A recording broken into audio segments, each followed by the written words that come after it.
Hello ladies and gentlemen, welcome to another wonderful episode of Young Africa. My name is Ngugi. In today's show, we'll be looking at the role of youth in Somaliland. What role do you have, you as a young person, in nation building, especially in building your country, Somaliland? With me in this program is a media and communication expert. His name is Rooble Mohamed. Welcome to the show. Thank you. It's wonderful to have you. Thank you very much. So in today's show, we'll be looking at the role of youth in Somaliland. What role do our youth have to play, especially in the democratization process, in nation building, and in development? So I'll start by asking you, what's the population of the youth in Somaliland? First of all, thank you very much, and thank you for CBA for this wonderful program. Welcome.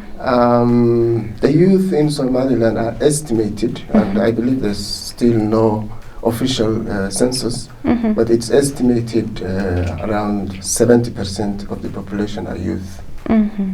So you see, it's a bigger portion. It's a really big portion, 70%, which means only 30% are the elderly, or maybe children, I guess. So that means the youth should have a say in their own country. They have the say, they have the power, they have the, everything. Because 70% is really the bigger majority of the population. So they have everything that they can do, everything. And when we are talking about youth, we are talking about a person aged between the years of 15 and 35, right? Yeah, between 15 and 35 years of age. So going back to the history of Somaliland, what role did the youth play back then? What are some of the major roles we can say that the youth did this and that, and they contributed to peace or stability in the country?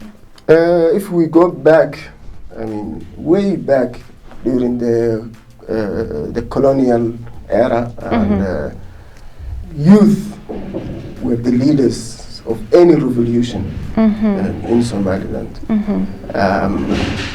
During the colonization period, youth were the ones who started the revolution against the Britain. All those who have now big names, some of them are leaving now, some of them, are not with us anymore. Back then they were leaders. If you look at their profiles, you read the history, they were in their 20s, some of them even younger than that, and they were the leaders of the revolution. They were the leaders of the freedom. And then even those who were supporting them, those who were at the front, they were always youth. So some of them, they had different roles to play. So even if you look at the armed revolutions, we call Sayyid Muhammad Abdul Hassan, for example, known as Mullah. Those who went through a more peaceful way of revolution. For example, former President Muhammad Ibrahim at his time, he was a young person. Very young person. And those, associates of him, they were all young leaders. They were all young, and they had, the supporters were majority youth. So they played, they always played a very important role in the changing history of Somaliland. Even during the Siad Barre, the revolution against him, in the early 80s, until 1991, the majority were youth. Those who were fighting against the Somalia government, they were youth. So they always played. They had a major role in that. Yes, that is true. During the tyranny of Siad Barre, it was the youth who fought against him. And even in history, we've seen youth being used to engage in human rights violations. For instance, the 1991 to 1995 period, the human rights violations that happened, the conflicts, the deadly conflicts, it was the youth who were doing this. So does it show that the youth are used in both negative and positive issues? When it comes to youth, not only here, but anywhere in the world, youth are like what do you call a knife or a sword with two sides. So they can be used in the wrong way and they can be used in the right way. When we're talking about those revolutions before, youth were both the leaders and the supporters. But when you have the gap and then the leaders become old people, the youth are now victims, and they can be used in the negative way and they can be used in the positive way. So that's the problem we had during that period. And even now, most of the people who are dying in the clan conflicts are youth. They're the young people who are suffering. And those who are fighting are also youth. And the only thing they are fighting is because of this trouble fighting, but you never see, you rarely see an old man, You will never see an old man demonstrating in the streets. It's always the young person who are used, especially when the environment is not very good. It's the young people who will be used to cause distraction, demonstrate and such things. So that's the reason that we have to make sure that youth are involved in the society in the right way, always. So everybody, including governments, including parents, including traditional leaders, local leaders, political leaders, they have to make sure that youth are being used in the right way. In the right way. So in history, since history, we've seen that the youth have been involved in democracy, politics and such, but right now the situation currently, we find that the youth are not involved in decision making. Look at our leaders. Our leaders right now are the old people. The elderly are the people who are leading us. The youth are not involved. Why is this happening? There are two things. One is related to the Somaliland culture, mostly local cultures. Because culturally, we respect the elders. So the more person is aged, the more he's respected. So and it goes way back, like hundreds of years ago, because clan leaders, clan chiefs were regarded as a people, who are old. So like the old are wiser than the young people. There is Somali saying that the older the wiser. So it stems from the cultural, background. And even when kids are growing up, they were taught that the younger one should respect the older one. And when the father is going somewhere, for example, the eldest of the kids will be in charge of the family. So that hierarchy was part of the culture. And then in this age, we're still connected to the culture. So that's why you see all people are in the leadership, and then the youth are always the followers of they have no say. They have no say, and they believe that they have no say, and that's the problem. They also believe they have no say. So the youth are their own problems. Yes. Okay. So that's one part. It's related to the culture, as I said. The other part is we have not prepared our youth to take leadership, and that starts from the families, and it starts from their schools. Because from the young age, when person is just a child, we don't train them to be in charge. We don't train them to take the things in their hands. We don't train them to be leaders as a young age. When they reach the school age, we still don't teach them. Because the educational systems have collapsed with what happened in Somaliland during the war. Everything collapsed, so education system included. But we have not rebuilt the educational system fully. as it was supposed to rebuild. So they do not have that background that they will be in charge. So they do not have the capacity to be leaders. Well, capacity can be built, but what I'm talking about is the will that they have from the childhood. They don't have the will that they can do it. That's why you see some youth who are still willing to be part of the leadership. They're still waiting for the old men to give them the power. No one is giving you the power on a plate made of gold. Yeah. You have to go and take them. You know. Yeah. And those who are talking about during the history and during the colonial revolutions, the youth do not wait for the old to give them the power. You know, they just woke up and then they start revolution. You know. And is that possible now? If the youth came together and no, we don't need revolutions now because the country is democratic. What we need is the youth who are willing to be part of the leadership to come out. You know, to use the political democratic systems we have. We have elections. Yeah. You know. We have local municipality elections, we have parliamentary elections, we have presidential elections, open to everybody. So instead of voting for the old men, why not vote for the young people?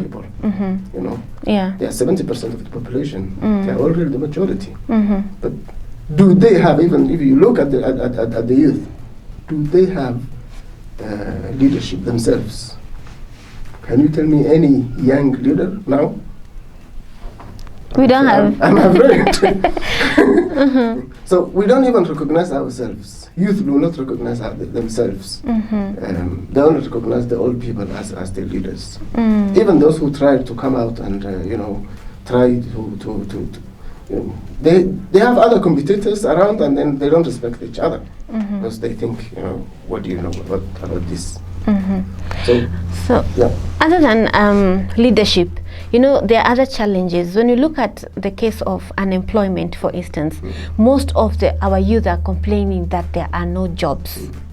And when you look at the public service sector, most of the people employed there are the elderly. So what can we do to bring this change? Yes, it's true. Most of the public institutions are led by the old people.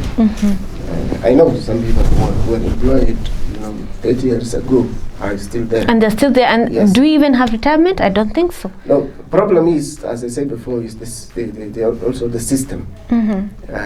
Because if you don't have employment systems, people will be there for forever and ever, until they want to leave. Yes. And that's what's happening now. The good thing is that civil service reform programs are now ongoing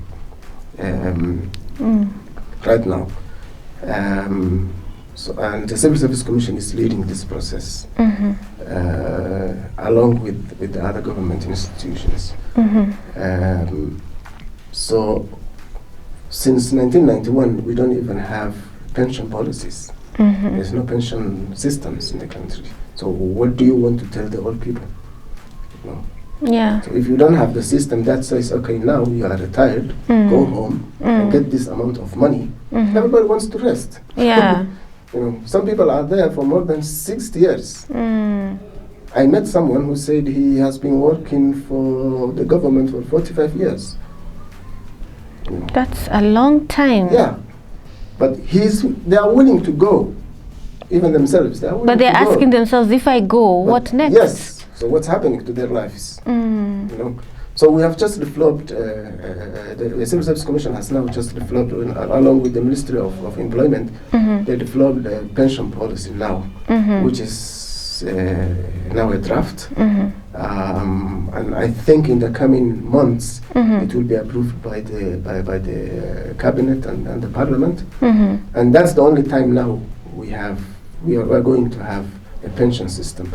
So that system will allow new young generation to join in the public sector, in the public service, and then give them, the chance to be part of the change. But as you said now, they don't have a chance. So all you do is you have the old people here, and then you can't invite everybody to also join. Yeah. I mean, at the end of the day, you have the whole population working for the public sector. That's true.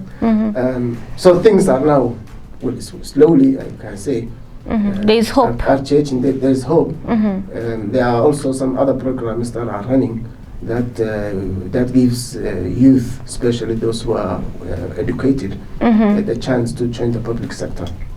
So, for example, there's this a new program called Talent Management Program, which means that the public institutions will identify gaps within their own institutions, and then they hire youth from outside to join the public sector to fill those gaps. Those gaps. Yeah. So it's a new program, but it's already working. It's already working. So things are moving now. But before we talk about all people are there, why not the young people are joining? We need to put the systems and policies in place that will guide how long this person will be there, and then how long those youth, especially those who are fresh graduates, are benefiting from these chances. Our youth are very talented, and unfortunately some of those talents are going to waste because they have nobody to hold their hands. What do you think the government should be doing? Because when you look at sports, do we have all kinds of sports in the country? Like majorly we have football, but there are also other sports angles that youth can participate in. Look at arts and culture and music.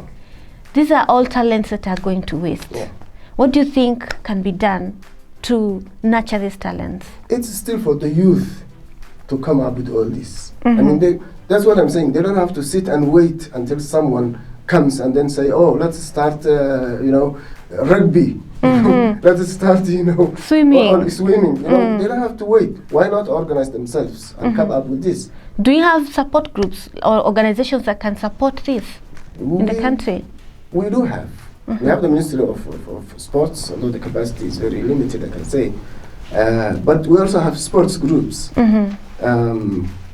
But you don't have to wait, for a government, for a system, for someone to come up with these ideas, So if for example, my hobby is to swim, I can start a swimming group any day, and call those who also like swimming, and then form a swimming competition, and then it goes popular, and then it starts from there, Later on, you can communicate with the Ministry of Sports, and then they can start supporting.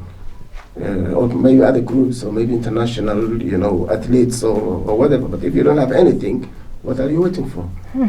So the youth are to blame also, like they're not being active enough. They are not proactive. They're not pressuring the government to support them. They're not coming out. No, sadly no. Maybe it's a limited number of them are trying to do something, but even their capacities and if they don't have the support from the other youth, they can't do that much. So proactivity is what's missing. Okay, we'll take a short break. When we come back, we will discuss on what are some of the other challenges that the youth are facing that are hindering them from participating in nation building.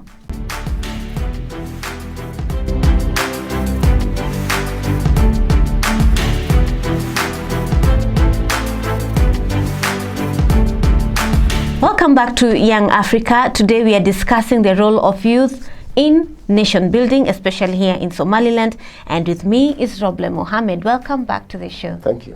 There are so many challenges that are hindering the youth from being active and from participating in development. So what are some of these issues? What are some of the challenges that the youth are facing? I think, there are many challenges, and if we start talking about them, we will not have enough time to talk about everything, but we can talk about the major challenges. And I think one of them is as I said before, comes from the families as grown up children. As I said before, because of the the hard life that families are going through.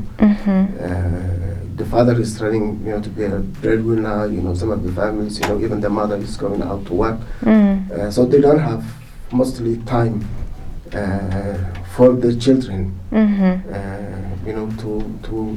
To train them, to build the capacity from the young, age,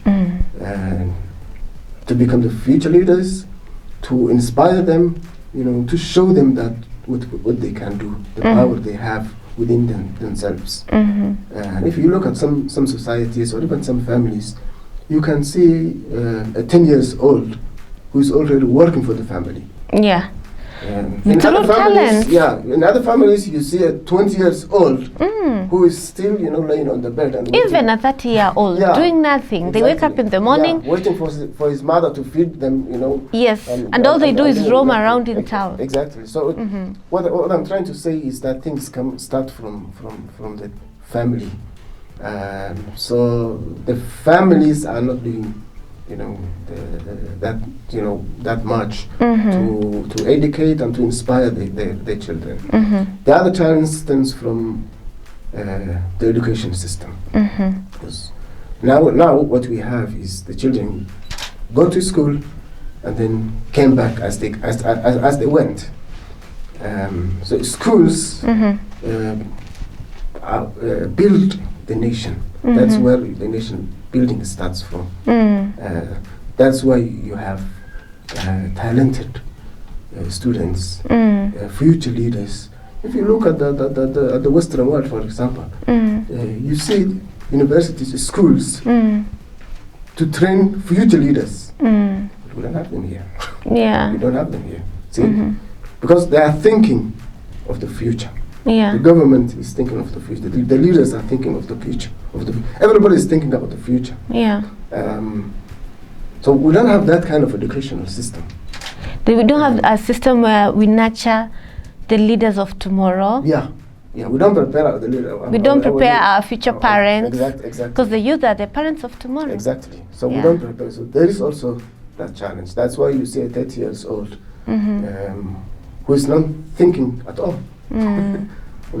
Yeah. You can see 40 years old, still waiting, for the elders to give him the power and say, oh, now we welcome you to leadership, take over. Exactly. That is not going to happen anytime soon. It's not going to happen. Yeah.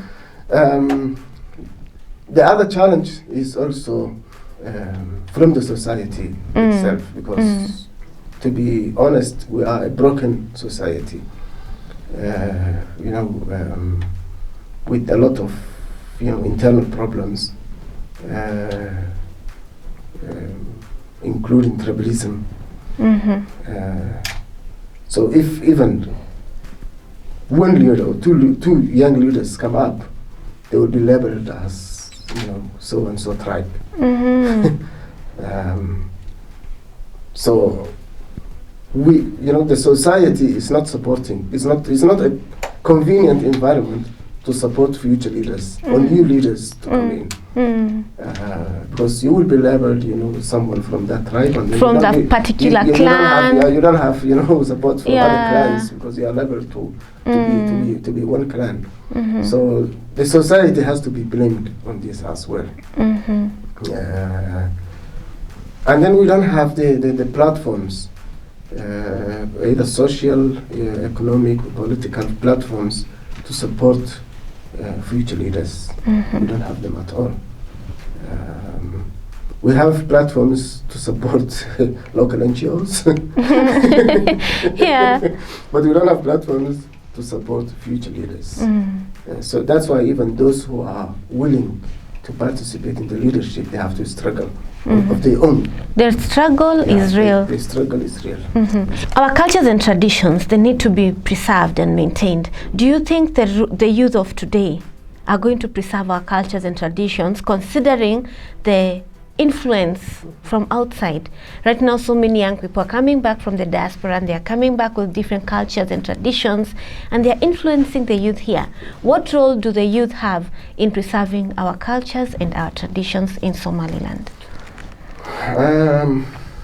They would have the bigger role to preserve the culture. but I don't believe we teach our kids about the culture. And then the problem we have, usually when you look at some other countries, I can mention Ethiopia, I can mention India. Those two countries, they are mostly similar when it comes to culture. Because an Ethiopian person or an Hindi person, wherever they go in the world, they never lose their culture. They never lose their own culture, including food, including clothing, including everything.